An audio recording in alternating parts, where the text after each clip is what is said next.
বিখ্যাত ব্রিটিশ পাকিস্তানি উদ্যোক্তা ও রুটি বক্স ব্র্যান্ডের প্রতিষ্ঠাতা সুফিয়া চৌধুরী নিজের হৃদয়ে বিদারক অভিজ্ঞতা শেয়ার করেছেন।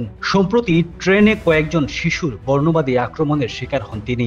সুফিয়া সামাজিক যোগাযোগ মাধ্যমে ঘটনার ভিডিও প্রকাশ করে বলেন, আমরা বর্ণবাদকে কখনোই স্বাভাবিক করে তুলতে পারি না। তিনি জানান, দেশে এক ধরনের অস্বস্তি বাড়ছে, বিশেষ করে যখন রাস্তা জুড়ে জাতীয় পতাকা কিংবা ইউনিয়ন জ্যাক উড়ানো হয়, তখন পরিবেশে যেন কিছু বদলে যায়। সুফিয়া বলেন, আমি এখন শিশুদের দল দেখলেই রাস্তা পার হয়ে যাই, ঝামেলা চাই না। শিশুদের উদ্দেশ্যে তিনি অভিভাবকদের প্রতি আহ্বান জানিয়ে বলেন, ওরাই ভবিষ্যৎ, ওদের শেখাতে হবে রং যাই হোক সবার প্রতি সমান সম্মান দেখাতে হবে। ব্রিটিশ ট্রান্সপোর্ট পুলিশ জানিয়েছে, ঘৃণাজনিত অপরাধে তাদের জিরো টলারেন্স নীতি রয়েছে এবং তারা প্রত্যক্ষদর্শীদের সামনে আসতে আহ্বান জানিয়েছেন।